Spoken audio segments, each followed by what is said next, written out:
ইতিহাসের পাতায় আজকের এই দিনটি হয়তো এক কালো অধ্যায় হিসেবে চিহ্নিত হতে যাচ্ছে। মধ্যপ্রাচ্যের আকাশে আজ কেবল বারুদের গন্ধ নয়, ধেয়ে আসছে পারমাণবিক ধ্বংসলীলার এক ভয়ঙ্কর অশনি সংকেত।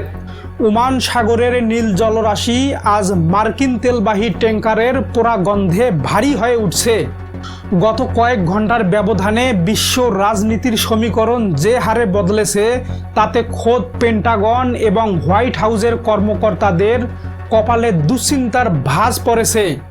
ওমান সাগরে মার্কিন ট্যাঙ্কারে ইরানের সেই বিধ্বংসী ড্রোন হামলার রেশ কাটতে না কাটতেই তেহরান থেকে এলো এমন এক ঘোষণা, যা শুনে পুরো বিশ্ব আজ স্তম্ভিত।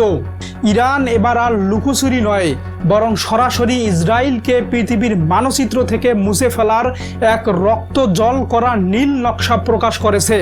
তেহরানের নতুন এবং চরম আক্রমণাত্মক সর্বোচ্চ নেতা মোস্তফা খামেনি আজ বিশ্ববাসীকে এক পৈশাচিক বার্তা দিয়েছেন। তার কণ্ঠে আজ কোনো কূটনীতির ভাষা নেই কোনো যুদ্ধবিরতির আকুতি। তিনি সাফ জানিয়ে দিয়েছেন, আমেরিকা বা ইসরায়েল যদি ইরানের সার্বভৌমত্বের ওপর একটিও আঘাত হানে, তবে তার পাল্টা জবাব হবে কল্পনাতীত। মোস্তফা খামেনির ভাষায়, যদি ইরানের মাটিতে একটিও মার্কিন বা ইসরায়েলি মিসাইল স্পর্শ করে, তবে কয়েক মিনিটের ব্যবধানে ইসরায়েলের বুক ছিঁড়ে দেওয়া হবে। তেহরান ইতিমধ্যেই 97টি অত্যন্ত গুরুত্বপূর্ণ এবং কৌশলগত লক্ষ্যবস্তু নির্ধারণ করে রেখেছে, যা মুহূর্তেই ধূলিসাৎ করে দেওয়ার ক্ষমতা রাখে ইরানের মিসাইল ইউনিট। তবে সবচেয়ে ভয়ের খবরটি হলো, এই 97টি টার্গেটের মধ্যে তালিকার একদম শীর্ষে রয়েছে ইসরায়েলের সবচেয়ে গোপন এবং সংরক্ষিত এলাকা দিমনা পারমাণবিক গবেষণা কেন্দ্র। আপনারা যারা আন্তর্জাতিক রাজনীতি অনুসরণ করেন, তারা জানেন দিমনা ধ্বংস হওয়ার মানে হলো পুরো মধ্যপ্রাচ্যে পারমাণবিক তেজস্ক্রিয়তা ছড়িয়ে পড়া, এবং এটি হবে একটি অনিবার্য মহাপ্রলয়। কিন্তু কেন ইরান এই চরম ঝুঁকি নিচ্ছে? কে এই মোস্তফা খামেনি, যিনি ক্ষমতায় এসেই বিশ্বকে তৃতীয় বিশ্বযুদ্ধের দ্বারপ্রান্তে দাঁড় করিয়ে দিলেন? কেন সামরিক বিশ্লেষকরা বলছেন যে মোস্তফা খামেনি তার পিতা আলী খামেনির চেয়েও শতগুণ বেশি ভয়ঙ্কর? আর সবচেয়ে বড় প্রশ্ন হলো, ইরানের অস্ত্রাগারে কি সত্যি এমন কোনো হাইপারসোনিক মিসাইল আছে, যা ইসরায়েলের অপরাজেয় বলে পরিচিত আয়রন ডোম বা অ্যারো 3 প্রতিরক্ষা ব্যবস্থা ফাঁকি দিয়ে দিমনার বুক ছিঁড়ে দিতে পারে? মামুন মিডিয়ার আজকের এই বিশেষ ইনভেস্টিগেশন রিপোর্টে আমরা কোনো সাধারণ খবর নয়, বরং গোয়েন্দা তথ্যের ভিত্তিতে বিশ্লেষণ করব মধ্যপ্রাচ্যের এই আগ্নেয়গিরির ভেতরের খবর। আমরা দেখব মোস্তফা খামেনির সেই গোপন 97টি টার্গেটের তালিকায় আর কি আছে, এবং কেন ডোনাল্ড ট্রাম্প আজ পাল্টা হামলা করতে গিয়েও 10 বার ভাবছেন। বিশ্ব অর্থনীতির মেরুদণ্ড তেলের বাজার থেকে শুরু করে আপনার আমার পকেটের উপর এই যুদ্ধের প্রভাব কতটা ভয়াবহ হতে পারে, সবকিছুই জানবো আজকের এই মেগা রিপোর্টে। যুদ্ধের এই দামামা কি সত্যি পারমাণবিক ধ্বংসলীলায় রূপ নেবে, নাকি এটি কেবলই এক চরম মনস্তাত্ত্বিক লড়াই?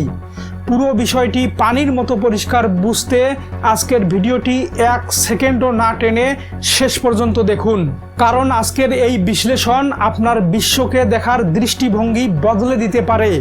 ইরানের রাজনীতিতে গত কয়েক মাস ধরে যে পরিবর্তন এসেছে, তা বিশ্ব ইতিহাসে বিরল।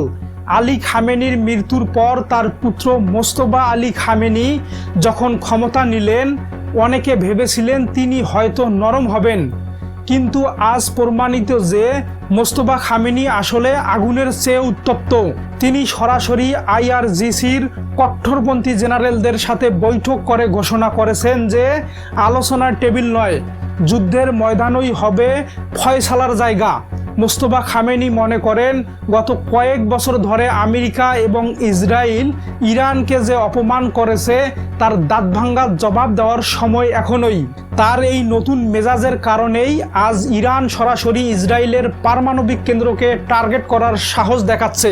দিমনা পারমাণবিক কেন্দ্র হলো ইসরায়েলের শক্তির মূল উৎস, আর সেখানেই আঘাত করার হুমকি দিয়ে মোস্তফা খামেনি আসলে পুরো পশ্চিমা বিশ্বকে এক ঘরে করে ফেলছেন। ইরানের গোয়েন্দা সংস্থাগুলো আজ একটি গোপন তালিকার ইঙ্গিত দিয়েছে, যাতে ইসরায়েলের 97টি কৌশলগত লক্ষ্যবস্তু নির্ধারণ করা হয়েছে। এই তালিকার 1 নম্বরে আছে তেল আবিব ও হাইফা বন্দরের মতো গুরুত্বপূর্ণ বাণিজ্যিক কেন্দ্রগুলো।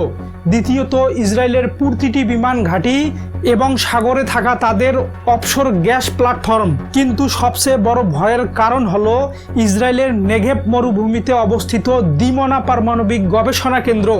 ইরান দাবি করছে তাদের নতুন ফাত্তা-2 হাইপারসোনিক মিসাইল মাত্র কয়েক মিনিটের মধ্যে এই লক্ষ্যবস্তুতে আঘাত হানতে সক্ষম। এই 97টি পয়েন্ট যদি সত্যিই ধ্বংস হয়, তবে ইসরায়েল রাষ্ট্র হিসেবে আর টিকে থাকতে পারবে না। মোস্তফা খামেনি আজ পরিষ্কার করে দিয়েছেন, তারা কেবল ডিফেন্সিভ নয়, বরং এখন ফুল স্কেল অফেন্সিভ যুদ্ধের জন্য প্রস্তুত। এবার একটু ঠান্ডা মাথায় ভাবুন, দিমনা পারমাণবিক কেন্দ্রে যদি সত্যি কোনো মিসাইল আঘাত হানে, তবে কি হবে? এটি কেবল ইসরায়েলের জন্য ধ্বংসযজ্ঞ নয়, বরং পুরো মধ্যপ্রাচ্যের জন্য এক বিশাল বিপর্যয়। পারমাণবিক তেজস্ক্রিয়তা ছড়িয়ে পড়বে জর্ডান, মিশর, এমনকি লেবানন পর্যন্ত। অথচ ইরান কেন এই চরম ঝুঁকি নিচ্ছে? মোস্তফা খামেনি জানান যে ইসরায়েল বর্তমানে আমেরিকার প্রজেক্ট ফ্রিডম এবং ওমান সাগরের সংঘাতকে পুঁজি করে ইরানের ভেতরে সাইবার হামলা এবং গুপ্ত হত্যার নীল নকশা করেছে।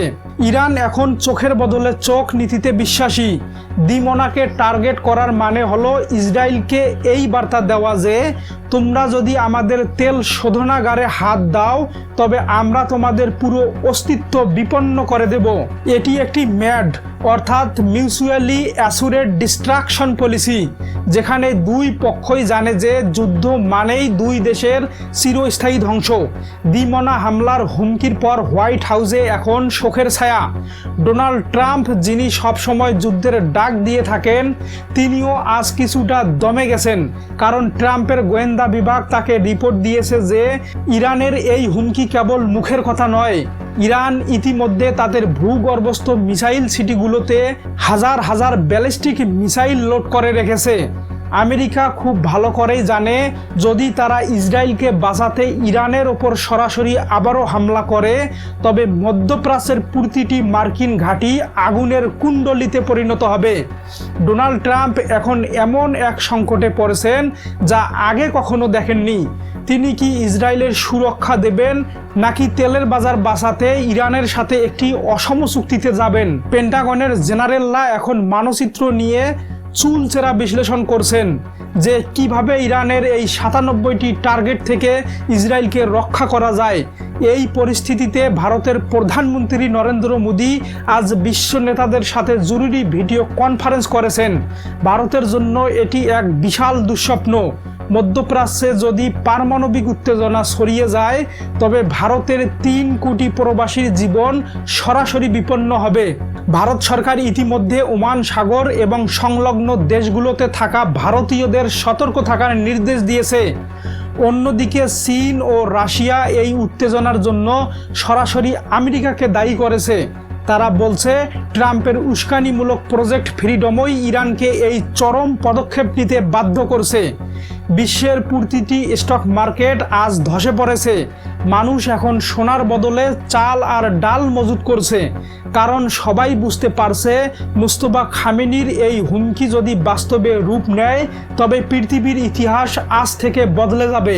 ওমান সাগর থেকে দিমনা পর্যন্ত যে আগুনের খেলা শুরু হয়েছে, তার শেষ কোথায় কেউ জানে না। মোস্তফা খামেনি কি সত্যিই দিমনায় হামলা চালাবেন, নাকি এটি কেবল ইসরায়েলকে ভয় দেখানোর একটি মাস্টার স্ট্রোক?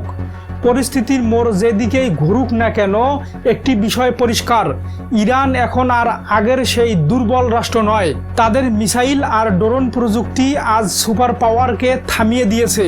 মামুন মিডিয়া মনে করে আগামী 24 ঘন্টা হবে পৃথিবীর জন্য সবচেয়ে গুরুত্বপূর্ণ সময়। আপনারা কি মনে করেন, মোস্তফা খামেনির এই 97টি টার্গেট কি সত্যি ধ্বংস হতে যাচ্ছে?